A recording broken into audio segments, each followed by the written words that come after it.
Oke, penganggaran modal. Nah, sebelumnya kita udah belajar soal obligasi gitu ya. Nah, obligasi sama saham. Kalau saham nanti sedang saya buatkan videonya, bahan sudah jadi, tinggal upload, jadi mungkin nanti akan menyusul ya. Nah, sekarang kita di pertemuan ke-6 ini, kita akan belajar tentang penganggaran modal atau capital budgeting. Nah, apa sih pengertian dari capital budgeting? Kalau bisa kalian lihat di layar, itu merupakan sebuah proses evaluasi bisnis ya. Kalau secara general, capital budgeting itu sebuah proses evaluasi bisnis gitu untuk menilai layak apa enggaknya sebuah proyek. Nah, kalau dalam manajemen keuangan itu capital budgeting itu adalah proses analisa input dan output sebuah proyek gitu ya dari segi finansial. Jadi nanti dari capital budgeting kita akan bisa tahu mana nih proyek yang bisa kita danai atau yang mau kita pilih antara beberapa alternatif proyek gitu. Nah, ada 5 manfaat di sini yang bisa kalian lihat di situ. Yang pertama, capital budgeting itu bisa menunjukkan faktor risiko proyek. Jadi kita nanti bisa tahu nih risikonya bagaimana. Kemudian jenis proyek yang dapat dilakukan dari beberapa opsi gitu ya. Kemudian membantu perusahaan membuat rencana jangka panjang atau long term planning. Kemudian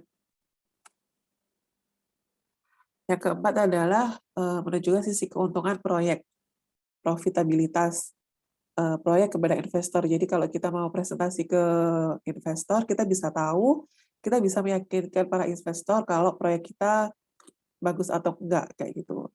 Kemudian menghindarkan proyek dari oknum. Nah, ini yang perlu dilakukan gitu ya. Nah, macam-macam metode capital budgeting ini ada 4. Yang pertama adalah NPV atau net present value. Kemudian ada yang kedua itu adalah IRR atau internal rate on return. Kemudian ada ARR, ada payback period atau PP. Nah, yang pertama ini ada NPV atau net present value. Kalau dulu kalian pernah belajar soal present value, future value gitu ya, kalau masih ingat ya, beberapa minggu yang lalu, ini juga masih bisa diterapkan. Nah, di sini NPV itu digunakan itu untuk menghitung budget proyek akan dihitung berdasarkan potensi perkembangan nilai di masa depan. Jadi berdasarkan potensinya itu di masa yang akan datang. Nah, NPV ini hanya bisa diterima atau bisa digunakan jika proyek itu nilainya di atas 0. Jadi kalau proyek itu nilainya kurang dari atau sampai dengan 0, maka nggak bisa pakai NPV gitu ya. Nah, rumusnya itu adalah yang ada di layar ini. Jadi NPV itu adalah CFA dan kali TA dikurangi R dikalikan CFA dikali TA. Jadi, oh ini, mohon maaf, ini A ya, CFA. Jadi CFA itu adalah cash value proyek dari A, kemudian T itu adalah periodenya, R itu adalah suku bunga. Jadi yang nggak usah. Jadi yang dipakai adalah yang ini. Jadi hanya CFA, TA sama R. Nah, contohnya ini. Contoh kalau kita langsung gunakan pada soal, PT Sang Surya berniat memberikan pendanaan sebesar 2 miliar di salah satu proyek perusahaannya, yaitu proyek A dan B. Anggap aja Sang Surya ini mau bikin proyek A dan proyek B. Jika proyek A menghasilkan cash flow sebesar 100 juta per tahun selama 20 tahun dengan diskon rate 10%, sedangkan proyek B menghasilkan cash flow 90 juta selama 30 tahun dengan diskon rate 10%. Jadi diskon rate-nya sama-sama 10% ya. Nah, maka kita hitung dulu per proyek. Jadi kalau ada 2 opsi proyek, maka kita hitung 2 kali. Kalau 3 opsi proyek, maka kita juga harus menghitung proyek A, B, dan C gitu ya. Nah, karena dalam kasus ini ada dua proyek A dan proyek B, maka kita hitung dulu NPV dari proyek A. Nah, kita masukkan ke sini, ke dalam rumusnya.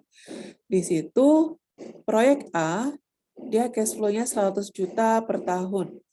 Maka kita masukkan di sini CFA 100 juta per tahun selama 20 tahun. Ya kan ini. Dikurangi discount rate dikalikan 100 juta dikali TA. Jadi kalau kita hitung hasilnya adalah 2 miliar dikurangi 200 juta, hasilnya 1,8 miliar. Ini yang proyek A. Kalau proyek B, maka kita masukkan di sini 90 juta dengan durasi 30 tahun. Ya kan? Ini juga sama. Maka kalau kita hitung hasilnya 2 miliar 430 juta atau 2,43 miliar. Nah, dari hasil ini kita bisa simpulkan maka proyek yang lebih berhak mendapatkan pendanaan adalah proyek B karena NPV-nya lebih besar. Jadi kalau berdasarkan perhitungan penggunaan NPV, maka kita ambil proyek yang dia sekiranya NPV-nya lebih besar gitu ya. Jadi misalkan ada proyek A, B, C, dan D, maka pilihlah proyek yang memang dia nilai NPV-nya lebih besar. Nah, di sini kasusnya adalah proyek B karena dia 2,43 sementara proyek A 1,8 miliar. Gitu ya. Nah, untuk metode kedua atau metode IRR, Internal Rate of Return, di sini metodenya itu mempertimbangkan waktu selain memperhitungkan future value dari uang tersebut. Nah, beberapa ahli ya sebenarnya IRR ini memang lebih akurat dan lebih efektif dibandingkan NPV. Gitu. Jadi kalau kita lihat di sini ada soal ada dua proyek juga, proyek A dan proyek B. Jika dihitung proyek A jika dihitung dapat menghasilkan profit sebesar 35% dari pendanaan 10 tahun. Sementara proyek B menghasilkan profit 25% dengan pendanaan 5 tahun. Kalau kita menggunakan IRR, maka kita masukkan di sini 100 juta, ya kan? Proyek A dan proyek B dapat sama-sama 100 juta, berarti 100 juta ditambah dengan bunganya kali 100 jutanya itu dibagi dengan 10 tahun. Karena proyek A 10 tahun, maka hasilnya adalah 13.500.000. Kalau proyek B dia hanya 5 tahun, ya kan hanya 5 tahun di sini. Maka dia sebesar 25 juta. Nah, persentase profit A memang lebih tinggi dari proyek B, tapi dari segi IRR, proyek B lebih besar, gitu, sehingga proyek B lebih pantas mendapatkan pendanaan berikutnya dari perusahaan. Jadi dari IRR ini kita cari yang lebih besar juga. Gitu. Secara profit memang proyek A dia lebih gede ini, tapi dari segi IRR atau internal rate of return yang mana mempertimbangkan waktu juga itu lebih baik membiayai proyek B kayak gitu. Itu ya, baik NPV maupun IRR kita lebih baik milih yang dia nilainya lebih besar gitu. Nah, kalau average rate of return atau ARR ya, itu kita lihat dari average-nya atau rata-ratanya gitu ya. Rata-rata pendapatan per tahun di sini. Nah, contohnya di sini. Dalam 5 tahun terakhir, proyek A dan B mendapatkan pendanaan 100 juta. Nah, ada tabelnya di sini. Dari 5 tahun ini, ternyata rata-ratanya untuk proyek A, dia dapat 34,4 juta. Sementara proyek B, 55 juta sekian. Gitu ya. Nah, maka kalau kita lihat di sini average-nya, rata-rata proyek B itu kan lebih besar ya. Dia lebih kecil, berarti gini. Maka berdasarkan total pendapatan, proyek A memiliki perhitungan jumlah lebih besar dibanding proyek B. Akan tetapi dari segi rata-rata, proyek B average-nya atau ARR-nya dia lebih besar. Jadi kalau kita jadi investor atau kita jadi perusahaan, manajer keuangan itu, maka proyek B lah yang patut untuk didanai gitu ya, yang patut untuk dijalankan karena dari rata-rata returnnya dia lebih tinggi gitu. Nah, selanjutnya yang keempat atau payback period. Kalau di sini kita lihat dari BEP-nya, break even point. Jadi kapan dia payback-nya, gitu ya. Kapan dia balik modalnya. Nah, di sini contohnya adalah proyek A. Ada dua proyek A dan proyek B. Proyek A ini menghasilkan pendapatan 25 juta per tahun, sementara proyek B 20 juta per tahun. Nah, pendanaannya tersedia untuk salah satu dari dua proyek itu adalah 200 juta. Jadi kalau kita hitung pakai PP payback period, maka 200 juta dibagi 225 juta untuk yang A ya. Yang A karena dia 25 juta per tahun, maka 200 juta dibagi 25 sama dengan 8 tahun. Kalau proyek B dia 200 juta dibagi 20 juta alias 10 tahun. Jadi kalau dilihat dari payback period, maka kita ambil durasi yang lebih pendek. Nah, durasi yang lebih pendek. Berarti kalau dari sini, kita ambil proyek yang A. Karena durasinya lebih pendek. Jadi kita ambil yang A. Gitu ya. Kalau yang ini tadi kan kita ambilnya yang proyek B. Kalau pakai IRR ini juga proyek B karena dia nilainya lebih besar. Ya. Kalau NBV, IRR, ARR itu kita cari yang nilainya lebih besar. Tapi kalau payback period, kita lihat periode yang paling kecil, gitu ya, karena dia pengembaliannya lebih pendek, gitu. Istilahnya uang kita atau modal kita bisa kembali itu lebih cepat dibandingkan yang PP yang lebih tinggi, kayak gitu. Oke, nah selanjutnya di sini ada pertanyaan sampai sini? Sebelum masuk analisis risiko. Analisis risiko untuk penganggaran modal.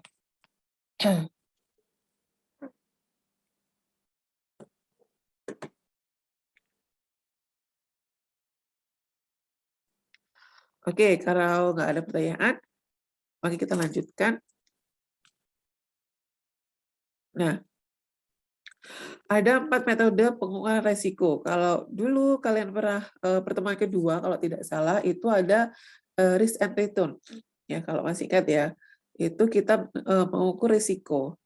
Nah, di sini ada 4 metode. Yang pertama adalah metode range.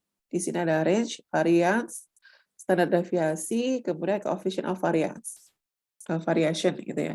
Nah, kalau range, maka dia kita mengukur resiko berdasarkan arus kas tertinggi dan arus kas terendah masing-masing usulan usulan proyek.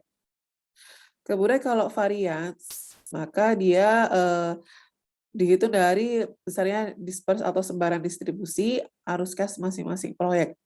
Kalau standar deviasi, maka dia adalah sama mengukur distribusi arus kas, tapi diukur dari akar varians. Ya, ini sebenarnya adalah ini adalah rumus varian. Atau SD standar deviasi adalah akar dari varian.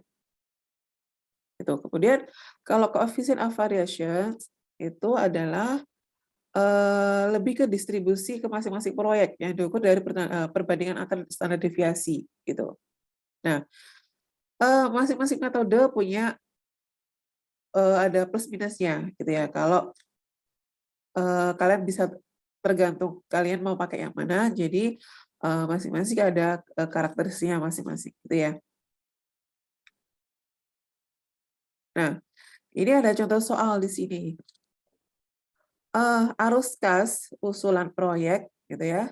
Dari sini ada di tabel, ada apa namanya? Ada perusahaan Alfa, ada perusahaan Indo. anggap aja ini Alfamart, Indomart gitu lah ya. Kemudian dengan kondisi ada 5 kondisi: resesi berat, resesi sedang, normal, baik, dan sangat baik. Probabilitasnya ini untuk alfa, untuk Indo ada ini. Arus kasnya itu adalah sekian. Ini masing-masing berbeda ya. Probabilitas dan arus kas perusahaan alfa maupun Indo itu berbeda untuk yang arus kasnya. Kalau probabilitas itu sama karena melihat kondisi ekonominya. Nah, kalau kita pakai metode yang pertama atau metode range, maka ingat range itu adalah menunjukkan arus kas tertinggi dan terendah. Berarti kita lihat tertingginya berapa.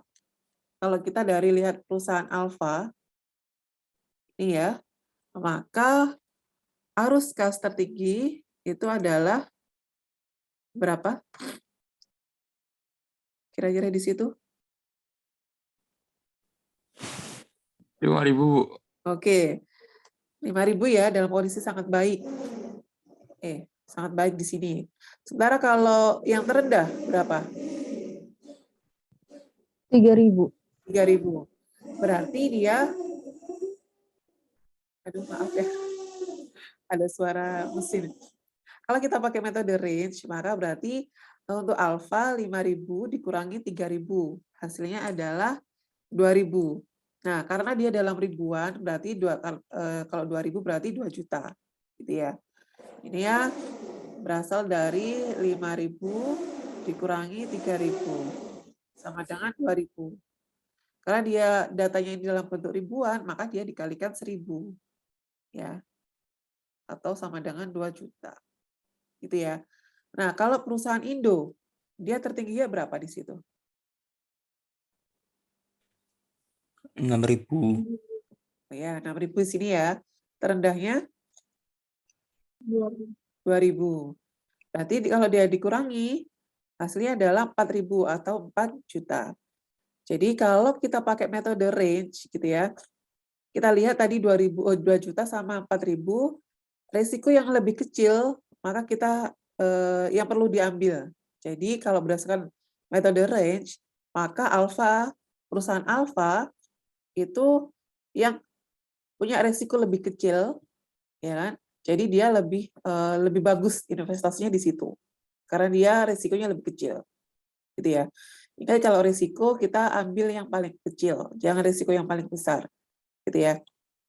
Karena kita bukan risk seeker gitu ya, atau indifferent risk, gitu. Karena kita lebih baik menghindari risiko yang lebih besar. Jadi kita ambil risiko yang lebih kecil. Kalau pakai metode variance, maka di sini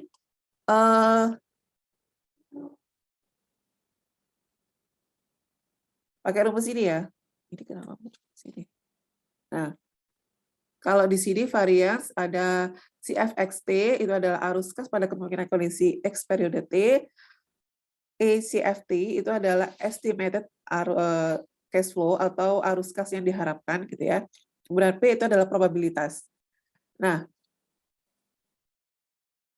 ini kalau kita variance ada namanya expected cash flow.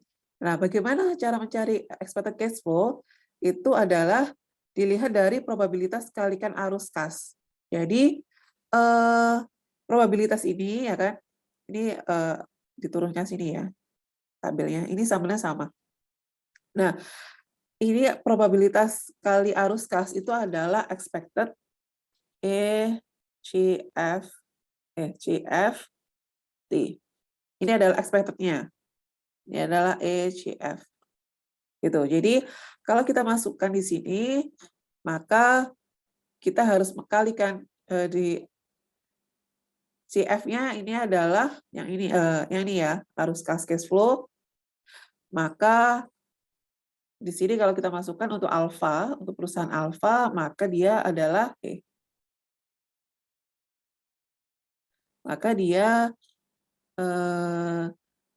3.000 dikurangi expected-nya itu adalah 300 kuadrat dikalikan dengan 0,1. Ini yang untuk resesi berat. kemudian ditambah dijumlah seterusnya sampai yang kondisi sangat baik ini. Jadi kalau kita hitung semuanya, dijumlah semuanya karena dia adalah sigma gitu ya, harus dijumlah semuanya. Jadi kalian pokoknya harus hitung satu-satu nih, satu resesi berat, resesi sedang dihitung satu-satu. Udah dijumlahkan semuanya, itu hasilnya adalah varian dari alfa itu adalah 300.000. Gitu. Sementara kalau Indo itu adalah 1.200. Nah, kalau dari sini maka sebentar kita lihat dulu. Sebentar 300 ya. Iya, 300 dan 1.200. Nah, maka kalau pakai rumus varians, risiko dari alfa itu lebih sedikit, gitu ya, lebih kecil, karena dia hanya 300.000, sementara untuk yang Indo dia 1.200. Jadi risikonya lebih besar yang Indo.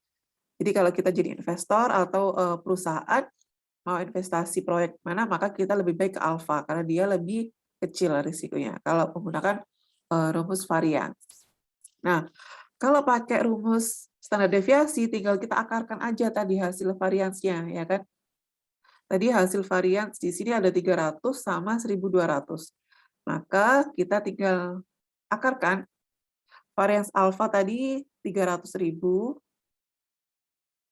Kalau yang Indo tadi berapa? 1,2 juta. Jadi hasilnya adalah sekian. Nah, maka masih tetap lebih kecil yang alfa. Ya kan, karena dia jadi kita pilih yang alfa aja karena dia lebih kecil. Gitu. Nah, setelah kalau kita mau ganti ya, setelah standar deviasi ada coefficient of variations. Nah, kalau kalian mau pakai metode ini juga bisa. Nah, di sini kita pakai rumus standar deviasi. Jadi kalau kalian mau pakai rumus varians atau standar deviasi itu masih ada kayak keterkaitan, ada hubungannya. Kalau standar deviasi itu adalah akar dari varians gitu ya. Kalau coefficient of variation itu juga hasil bagi dari standar deviasi sama estimated cash flow. Nah, estimated cash flow di sini totalnya itu adalah 4.000. Nah, ini adalah total ya, total estimated cash flow. Ini dilihat dari tabel ini tadi, yang tadi probabilitas kali arus kas. Kalau ini kan per kondisi ya, kalau kita jumlahkan hasilnya 4.000, ini juga sama hasilnya adalah 4.000, kita masukkan di sini. Gitu. Jadi estimated cash flow di periode tersebut. Jadi total, bukan per kondisi ya, tapi per periode. Jadi total semuanya dalam satu tabel tadi itu. Nah, maka standar deviasi untuk yang alfa itu adalah 548. Akan kita masukkan ke sini. Kemudian dibagi dengan 4.000. Hasilnya adalah sekian. Kalau yang Indomaret, yang Indo itu ini kita masukkan di sini. Hasilnya adalah 0,27. Ini juga masih sama. 0,14 berarti dia lebih kecil dari 0,27 kan. Jadi alfa dia lebih kecil dari Indo. Berarti kita pakai yang alfa. Kita ambil risiko yang paling kecil gitu ya. Nah, sampai sini ada yang tanyakan?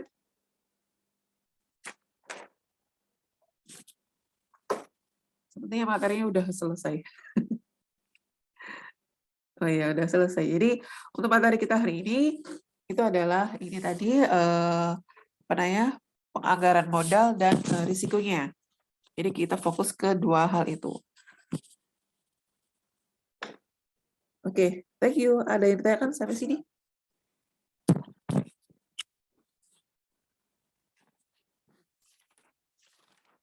Bu, intinya untuk mengukur resiko itu dicari yang terkecil, Bu ya? Iya. Jadi kalau kita mau cari risiko, berarti dia harus yang paling terkecil. Jangan ambil risiko yang terbesar. Gitu ya. Dulu kan masih ingat kalau jenis-jenis risiko ya ada apa namanya? Risk taker, indifferent risk, terus kemudian yang terakhir itu apa namanya? Menghindari risiko. Jadi kita cari yang jenis ketiga ini, yang itu menghindari risiko, gitu. Nah, caranya dengan mencari risiko yang paling kecil. Kalau itu untuk risiko ya, tapi kalau untuk penganggaran yang ini pakai NPV atau pakai apa namanya,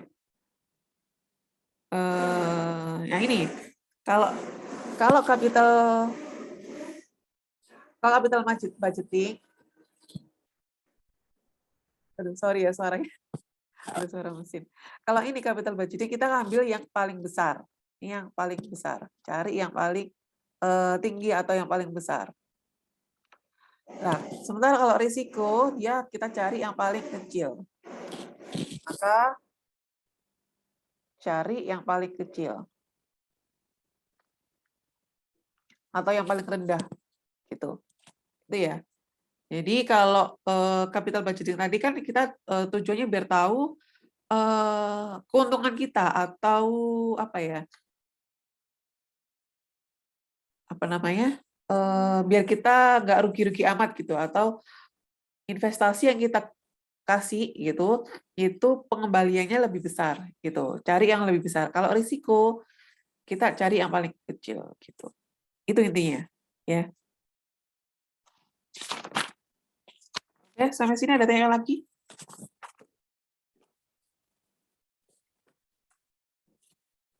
Kalau tidak ada, maka saya ingatkan untuk absen ya, absen di LMS. Aduh, saya lupa ada satu mahasiswa 2000 berapa itu ya? Udah masuk belum ya di sini? Mbaknya udah masuk belum? Saya lupa. Ya udahlah. Ini nanti akan saya upload di video di YouTube untuk video rekaman. Kita kan udah rekam hari ini, jadi nanti akan saya upload. Bisa kalian pelajari lagi. Insya Allah UTS akan ada salah satunya nanti soal yang saya jelaskan hari ini itu muncul di ujian UTS, gitu ya. Oke, untuk tugas minggu lalu saya ingatkan untuk upload jangan lupa nanti malam jam 12 malam. Sementara untuk hari ini tidak ada tugas, jadi saya bebaskan tugas kalian. Dan selamat ibadah puasa, semoga sampai nanti maghrib lancar dan sampai lebaran juga lancar kita. Amin. Dan saya akhiri, wassalamualaikum warahmatullahi wabarakatuh. Waalaikumsalam warahmatullahi wabarakatuh. Terima kasih, Bu. Terima kasih, Bu.